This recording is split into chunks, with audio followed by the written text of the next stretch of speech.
This is the Palin Update on Mama Grizzly Radio.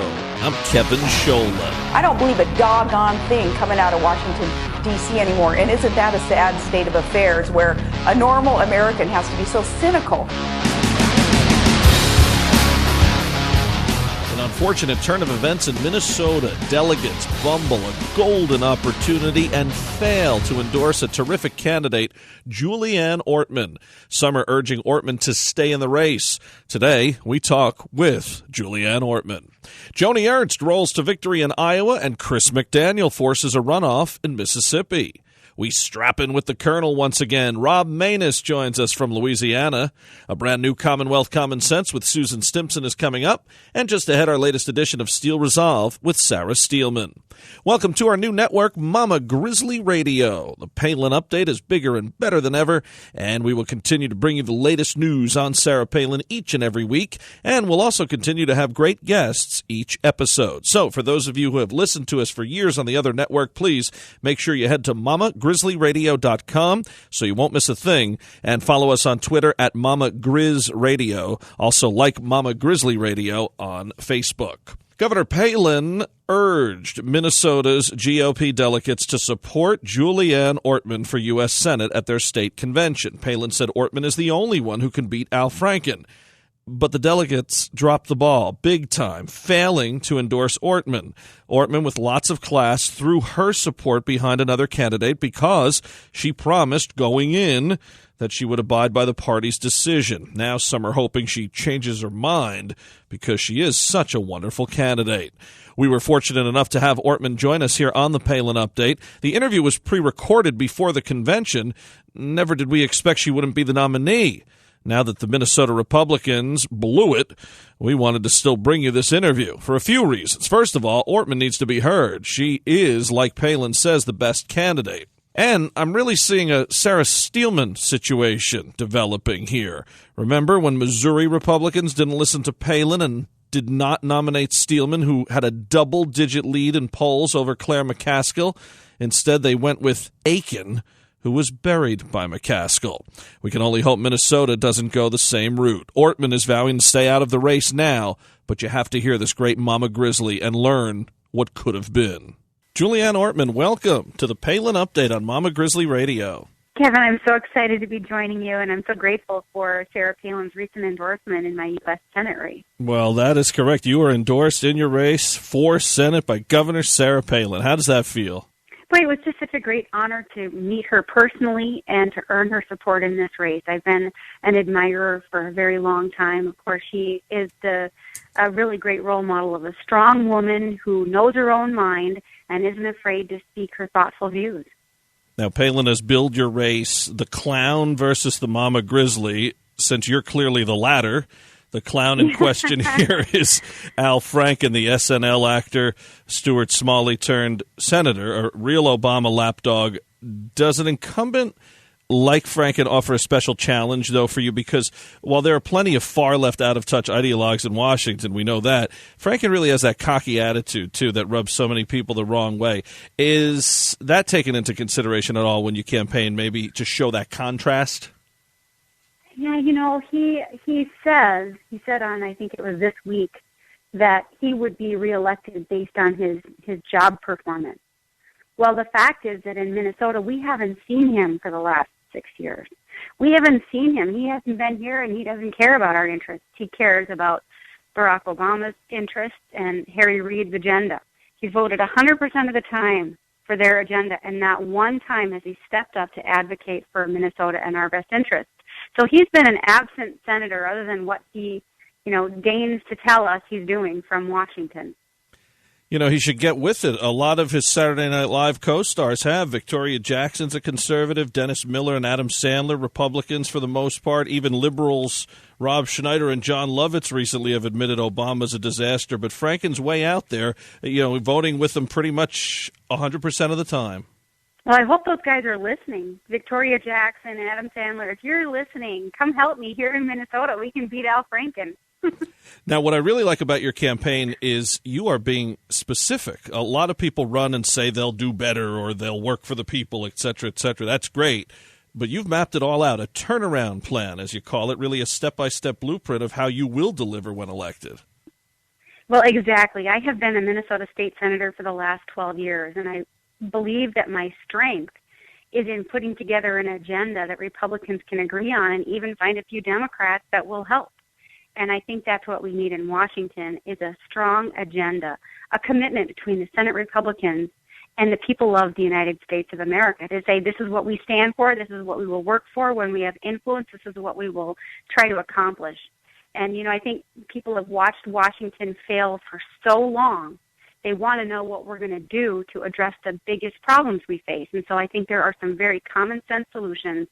I say our party, the party of Republicans, aren't the party of no, we're the party of solutions. And when we earn the right to govern, we will bring government back under our control, the control of the people themselves. Yeah, what a novel idea, right? Bipartisanship and also working within a party when there's differences, something we haven't seen in Washington, Obamacare going through on a partisan vote, so many other things, usurping the Constitution at every turn. Now, to get to that matchup, Senator, with Al Franken, you need to secure the GOP nomination. What separates you from the other hopefuls there? Well, my 12 years of experience is enormous. I have been the chair of our Minnesota Senate Tax Committee. And I was the chair leading the effort as the first woman ever, but the first Republican in 40 years, leading the effort to balance a $5 billion state deficit without raising $1 in taxes. And as chair, we closed that budget gap, just like we need to close the budget gap in Washington, the $900 billion in spending that's authorized every year by Congress. That overspending is really hurting our nation. And then secondly, I think it's a good thing that I am a mama grizzly, as Sarah Palin would say it. I am a mom from a suburb of the Twin Cities. I've been married to my husband for almost 25 years, and we have 4 children, including one in the U.S. Army.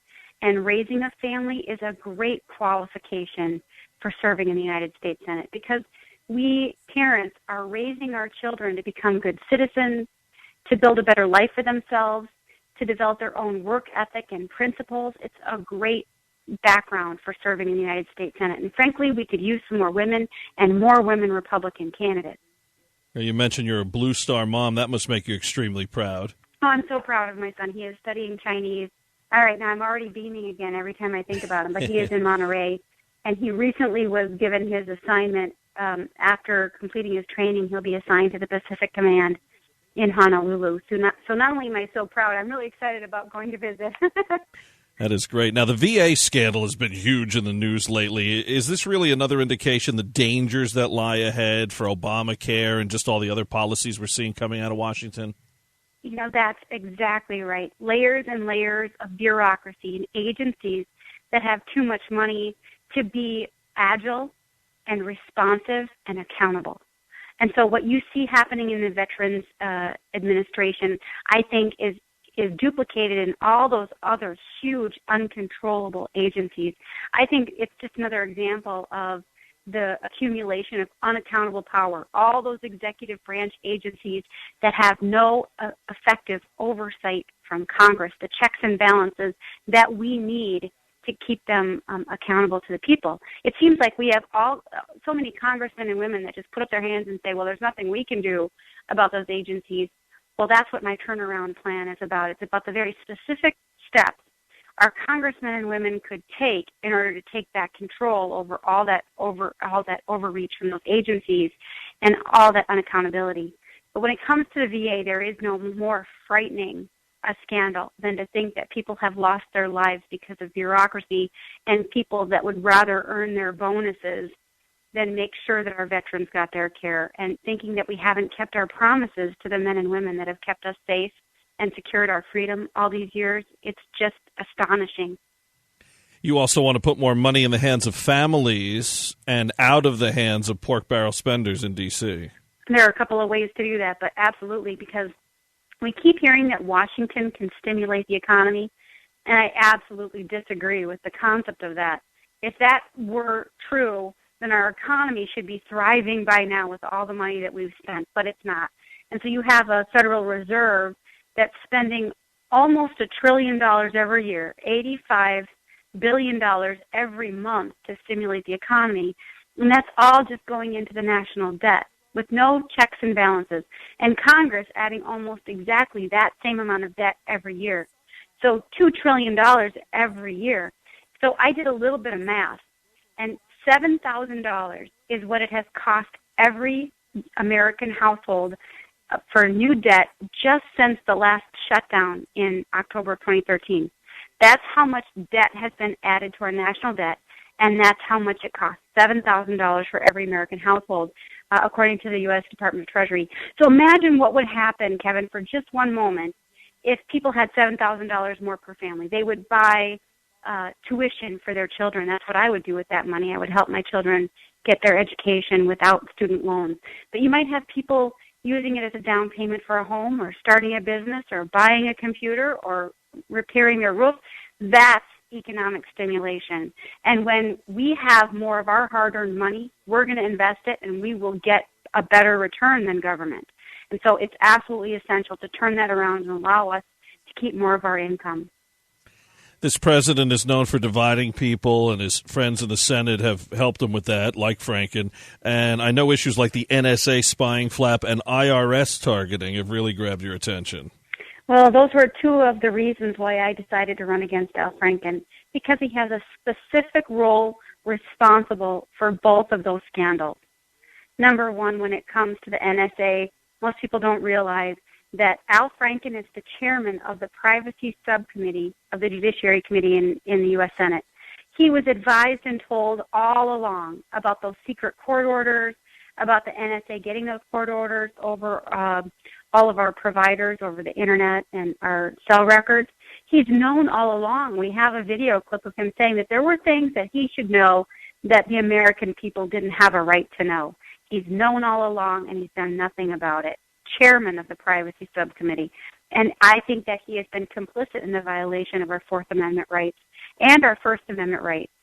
Some people may know, with the constitutional law, that First Amendment constitutional theory is that if there's any chilling effect at all, our First Amendment rights have been violated. And I would say if people believe that the government is spying on them, they're less likely to use their cell phone with very frank conversations, or less likely to visit certain Internet sites or put up certain blog posts, and I would say that's a chilling effect. So in my view, there have been violations of our Fourth Amendment privacy rights and our First Amendment rights, all at the hands of Al Franken. And then when it comes to the IRS scandal, Kevin, he co-signed a letter with Chuck Schumer back in 2012 calling on the IRS to further investigate the 501c4s. And he was part of a press conference as well. So I hold him personally accountable, and in his role as U.S. Senator, for failing to protect our privacy, for violating our First and Fourth Amendment rights. And back to our First Amendment, political speech should have the highest protections in the land, and here we have a government spying and then also auditing folks that are innocent American taxpayers on the basis of their political views. That is tremendous government overreach and government out of control, and at the hands of Al Franken and with his complicity. Something you have in common with other Palin-endorsed candidates is you are very pro-legal immigration and very anti-illegal immigration. That's exactly right. I think expanding legal immigration makes sense. We have so many people waiting to come here legally, and I think the fact that they honor our laws and are willing to come here and wait for that opportunity means a lot. But I also don't think that we should start now on any kind of a plan to encourage citizenship for people who come here illegally. And I think the first step to restoring any kind of trust between Washington and the American people is to secure those borders. Secure the borders so that we know who's coming here, and we can put an end to illegal immigration so we can just stop where we are